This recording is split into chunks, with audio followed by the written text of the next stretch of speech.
एक बार गौतम बुद्ध अपने कुछ भिक्षुओं के साथ एक प्रवचन सभा में बैठे थे। उस सभा में बुद्ध के चाहने वालों से ज़्यादा बुद्ध के शत्रु थे। यहाँ तक कि जिसने वह प्रवचन सभा आयोजित करी थी वह भी बुद्ध से ईर्ष्या करता था।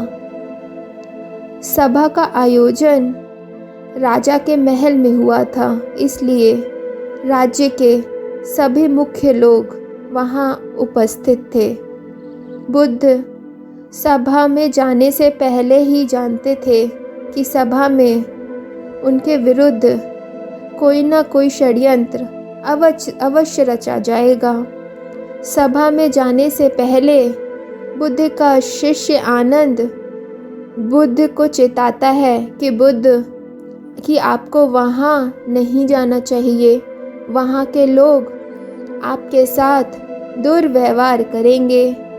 ना जाने उन्होंने आपके विरुद्ध कैसा षड्यंत्र रच रखा हो, लेकिन बुद्ध अपनी करुणा के चलते वहाँ जाने से खुद को नहीं रोक पाते। सभा की शुरुआत होती है बुद्ध के साथ कुछ तीखे प्रश्नों से।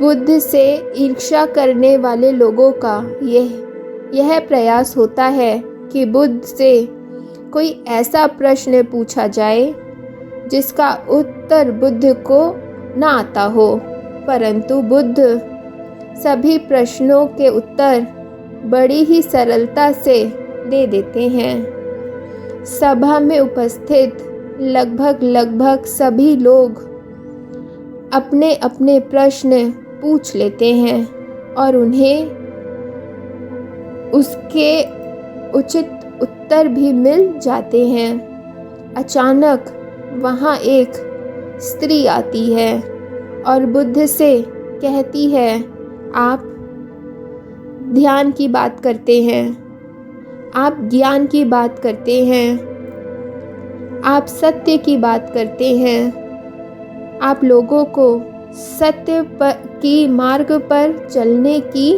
जिम्मेदारी लेते हैं, परंतु क्या आपके भीतर तनिक भी दया नहीं? क्या आपको मुझ अबला की कोई चिंता नहीं जिसे आपने गर्भवती बनाकर छोड़ दिया है? क्या आपको मेरे पेट में पल रहे बच्चे की कोई चिंता नहीं? उस स्त्री की बात सुनते ही सभा में हड़कंप मच जाता है। सभी लोग एक दूसरे से बातें करने लगते हैं। उस सभा का ही एक व्यक्ति खड़ा होता है और कहता है, अरे, स्त्री के सौंदर्य के सामने तो बड़े बड़े ज्ञानियों ने घुटने टेक दिए, फिर यह बुद्ध क्या है? फिर कोई और खड़ा होता है और कहता है, हमें बुद्ध से यह उम्मीद नहीं थी कि बुद्ध इतना नीचे गिर जाएंगे। इसी तरह से सभा के बहुत सारे लोग खड़े होते हैं और बुद्ध को बुरा कहते हैं। बिना सत्य को जाने ही कि सत्य क्या है, लोग बुद्ध को बड़ा बुरा कहना शुरू कर देते हैं। जब सभी लोग अपने अपने मन की भड़ास निकाल लेते हैं, तब राजा कहता है, बुद्ध, आप अपनी सफाई में क्या कहना चाहेंगे? राजा भी बुद्ध से ईर्ष्या करता था। वह चाहता था कि बुद्ध बदनाम हो जाए। यहाँ पर एक आवश्यक बात समझनी चाहिए कि इस सारी घटना का बुद्ध पर कोई असर नहीं था।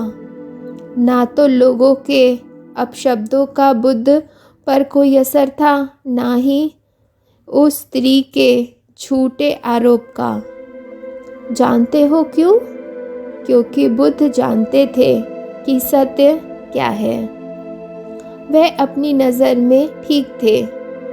सूत्र यही है, चाहे पूरी दुनिया आपके खिलाफ हो जाए, अगर आप अपनी नज़र में ठीक हैं, अगर आप जानते हैं कि आप सत्य के साथ हैं, तो आपका कोई कुछ नहीं बिगाड़ सकता।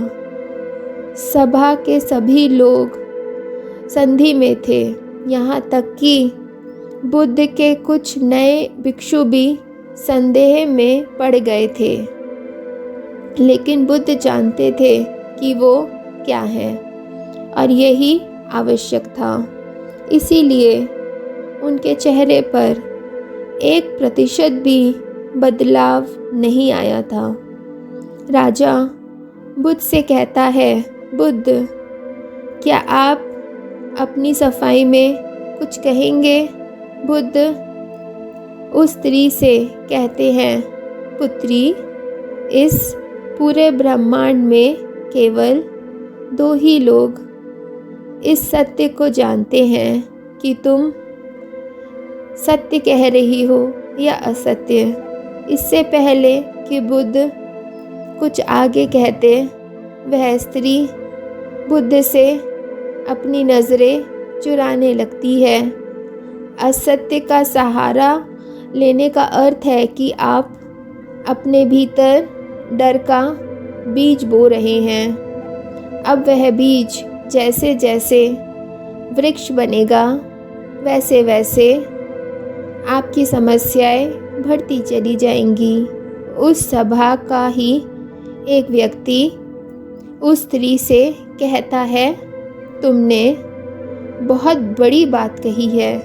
अगर यह गलत साबित हो गई तो तुम जानती हो ना कि तुम्हें क्या दंड दिया जाएगा। उस व्यक्ति की बात सुन उस स्त्री के हाथ पैर कांपने लगते हैं और वह तेजी से वहाँ से भागने लगती है। तेजी से भागने के कारण उस स्त्री ने अपनी पेट से जो गठरी बांध रखी थी वह खुलकर ज़मीन पर गिर पड़ती है और सत्य सबके सामने आ जाता है। उस स्त्री ने अपने पेट से गठरी इस तरह से बांध रखी थी जिससे लग रहा था कि उसके पेट में बच्चा है। राजा उसी समय उस स्त्री को बंदी बनाने का आदेश देता है, परंतु बुद्ध के कहने पर उस स्त्री को क्षमा कर दिया जाता है।